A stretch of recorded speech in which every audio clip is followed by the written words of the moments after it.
Welcome back to another episode of the South by East podcast, where we talk about everything from the scriptures to music and everything in between. Braille, where are we at today, buddy? Man, if you have ever listened to gospel music from the 90s on into today, you have probably heard of the man who is considered to be the godfather of gospel. Stomp. Stomp! Do you want a revolution? My man, Mr. Kirk Franklin. Yeah. And Kirk Franklin now has this talk show where he has lots of guests on. He tends to prioritize lots of secular guests, but he also has other Christians on, and they'll have just deep conversations about all sorts of things. And recently, what Mr. Top Laid Back himself, Mr. ASAP himself, from my era of hip hop when the South had taken over, the king of the South, T.I. Tip, was on Kirk Franklin's show, and he had some things to say about the church and about religion, and it caused quite a blowback. Hey, first of all, before we jump in deep, man, I've been seeing more of these interviews coming out of these unlikely characters going on the show. Is Kirk Franklin the prince of gospel? Are we gonna see Chappelle skits later on about people playing basketball with their shirt off and Blouses. after getting interviewed at Kirk Franklin's house? I'm just go ahead. I'm just saying, because he's on the same tip in a lot of ways. It's true. We need a new season. He wears of as Chappelle's much makeup as Prince did. We need a new season with Chappelle's show, and I just can't wait to see Chappelle do that. My brother, I was just wondering if you would you like to expound, exfoliate, and exasperate on what you meant by that. Bro, it is so funny seeing Kirk Franklin live there. If you've ever seen any of those episodes, man, we could moisturize the ground. But anyway, so Monty Weatherall, which I believe is a pastor, made a post responding to T.I. T.I. had some strong words about the church, and he has not been shy about the way that he feels about the church and organized religion, and he gave some strong criticism, and this was the response from this pastor. He said, "We have to be careful when things are presented as absolutes and the gray areas are ignored. My issue is not just a hard critique.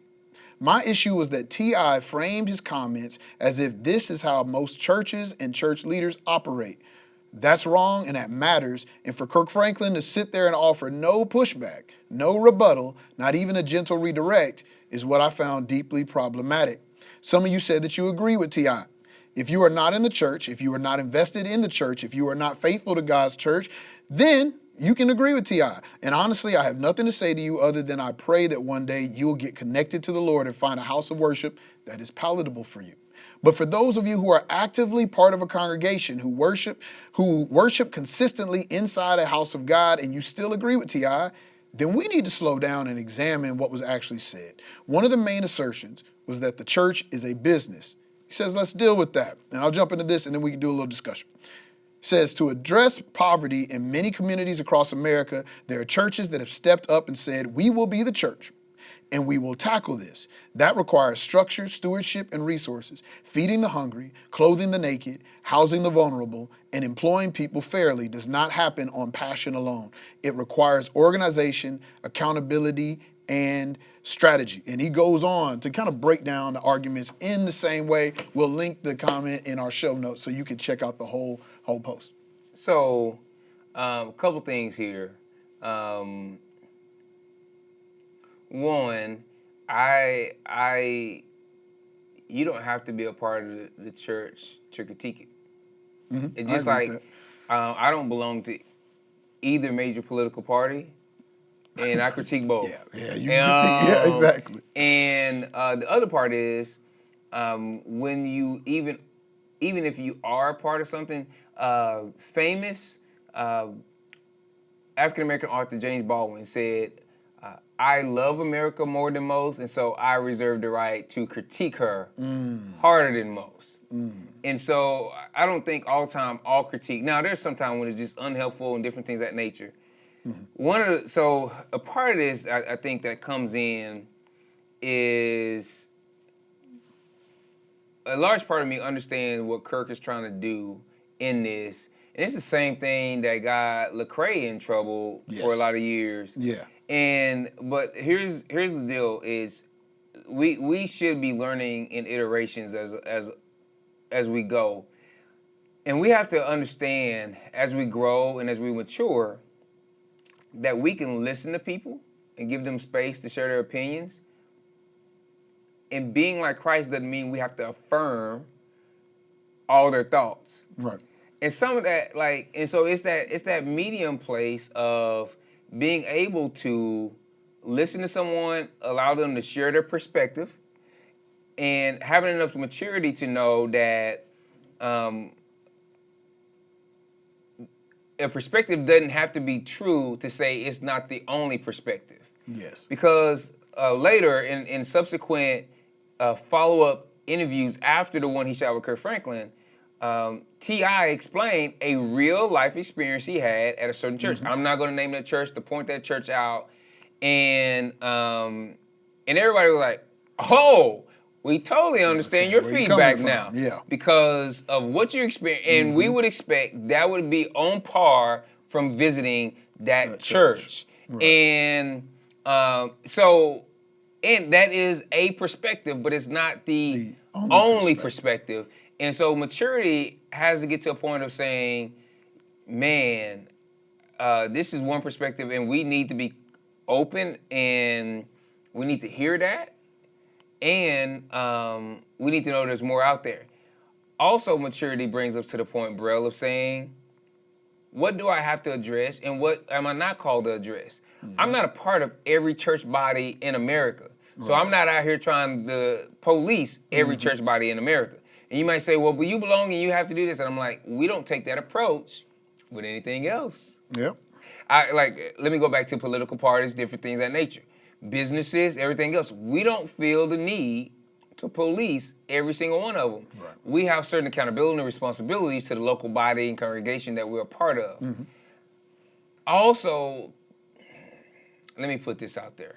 And you in the music industry, you know. The church that T.I. calls out in subsequent interviews is one of the churches with the most influence in America when it comes to a minority-led church. Now, Kirk is still a performer, on tours, different things of that nature. Yes, he is. If he comes out and blasts this certain person, it's going to have some other ramifications. He didn't know that was coming in there. He didn't know that, and that on the clip, I don't believe that came up, that name or that church in particular came up. Right. So there was no need for him to engage in that and to openly be antagonistic toward that. In that space, he was listening. And so I also understand why Kirk may not have pushed back, one, because this is T.I.'s real lived experience. Yep. And T.I. didn't offer up a critique of a certain church that gave Kirk the ability to say that's not that. I do believe he could have said, I have experienced different and know different, because I know that Kirk has, for several years, I don't know if he still do, belonged to Oak Cliff Bible Fellowship led by Dr. Tony Evans at one point. And now his son, Anthony Evans, and that church is vibrant and a Bible-believing church and a healthy church. And so I know Kirk has experienced different, and he could have not rebutted T.I.'s perspective while still adding more context to it. Yeah. And so it's a nuanced thing, and I think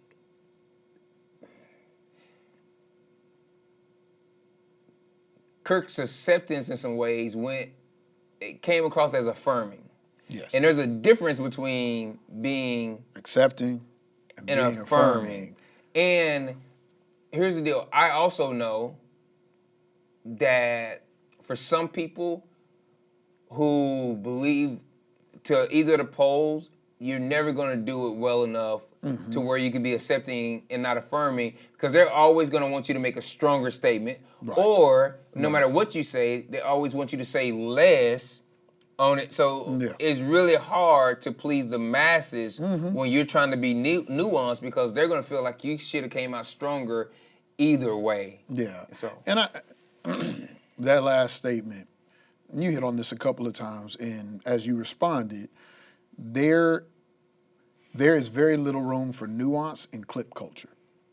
So many people that I have seen respond to the situation with Kirk Franklin and T.I. So I got involved in a similar conversation on a different Kirk Franklin episode. Not this one particularly, but a different Kirk Franklin episode. In the past, when I've seen Kirk Franklin receive large critiques for the way that he did not respond or not offer an alternative perspective to someone at the table during his show, when I went and watched the full episode, I saw that there were plenty of other people at the table who offered vying other perspectives, and Kirk affirmed what they were saying and left himself in a position to be, hey, I've welcomed everybody to the table. I want everybody to share freely. And when there's someone who is speaking that is biblical truth, I'm going to lean into that, but I also want to ask questions of those who are saying things that are a perspective that is different from mine or maybe lacking perspective so that they feel safety to be there. Now, that is not to say that Kirk is without critique in how he engages and has some of those conversations. I've had the same conversation about Lecrae. Sometimes I feel like he makes his life harder than it needs to be with the way that he presents some things. But I'll also say that if someone were to watch the full episode of these other episodes, their response would probably be slightly different. And having watched some of the full episodes, I could tell by their response that they did not. And so I think that's important too, as we offer up critiques. And even with T.I., you said when T.I. went on another interview, T.I. gave more clarity and everybody's like, oh, that actually makes a lot of sense. And so I think it's important that we have conversations rather than reactions.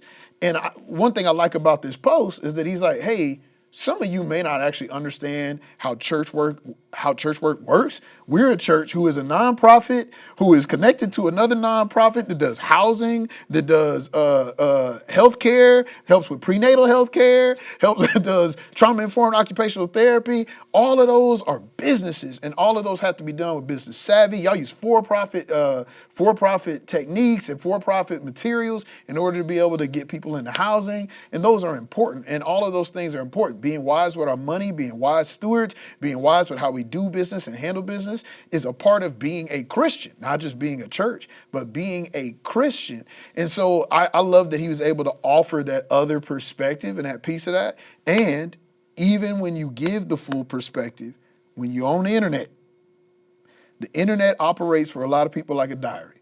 It is a space for all of our intrusive thoughts to come out. Can I like, here's the deal. Because people will say like, well, Jesus would have went over there and flipped tables. I doubt it. So here's the deal. There's a story in Scripture where the mother of James and John put their mother up to come into Jesus to ask a question that was just totally out of pocket about just being in places of authority and privilege and everything else. If you read the story, Jesus asked questions, but it was actually the other disciples who pushed against James and John for their questioning. That's the danger in taking one perspective to be the only perspective. There were times when Jesus did call out people who said wrong things. Yeah. And there's other times where he let the community and context in which they were in be the voice that pushed back against them. And so you can be like Jesus and do both. Yes. And that's one of those, Yes, and that's one of those deals, and it's that balance, man, and it's that context, and so it is so important, like you said, and then like you said, like, well, if you go watch more shows and host shows, you asking folks to absorb context, bro. What's wrong with you? Right. And ain't nobody got time for context. If you won't talk about it, know about it. That's all I'm saying. And that's the deal. And so with some of this, I hate how we have gotten to the point where we need villains to survive in life. Bro, yes, those narratives. And part of it, man, is social media is designed to bring that out of us because that generates revenue for them. That's just how it works. And part of it is we have a lack of discipline. when we see something, and I struggle with this. I be on like YouTube, I absorb a lot of things in that space, and it is really hard. The other day I saw somebody speaking about something happening in the world right now, and I had a feeling about it, but I wanted to see, because it was a voice that I respected, and I wanted to see their perspective. Their perspective was different from mine, and as I'm listening, and I would wait, and I'm like, I don't need to say that. And I'm looking at the comments, because I'll be reading the comments while I'm listening. I'm like, oh no. And I'm like, this is not that important. And I had to stop myself, but it takes a lot of discipline. Like I had to stop myself, because I had stuff to say. And then I thought about it. I'm like, as I type this message, am I trying to put this person in their place, or am I really wanting to communicate and have a conversation? Do I want them to respond and give me more context on what they said? Or do I just want to get my point out? Do I even know the person that I'm talking to? So then why am I typing this comment? I don't need that dopamine rush. I'm going to keep that to myself, and I'm going to keep it moving. And a lot of times, these conversations spiral due to a lack of discipline, when it's like, you know what? If I don't care enough about a topic to get the full context on it, I could just move on. So here's the deal. You know this for me. Even on my page, on my wall, when I post something, somebody could come in something, and I'll be like, oh, okay. Or I give them the thumbs up. I can hit the thumbs up on everything, and that is, for me, a thumbs up on social media, on Facebook is not, I affirm what you just said. It's, I want to let you know that you took the time to read my post, and I value enough to let you know that I read yours. And this is my way of letting you know that I read your post.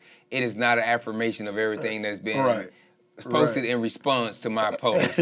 And I just like, yeah, I okay. Bro, yeah, and that's it, man. I think I'm not gonna say that.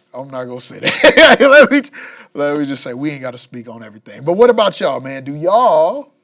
How do you guys feel, for one, about this topic, but also just about internet discourse and sometimes how we engage in stories before we get the full context of what's going on? Would love to hear you guys' thoughts, especially on our Facebook or YouTube communities. Comment, like, share, and jump in on, make sure you follow us on all your favorite podcast spots so you can keep seeing us every single week when we come back to you in the intersection.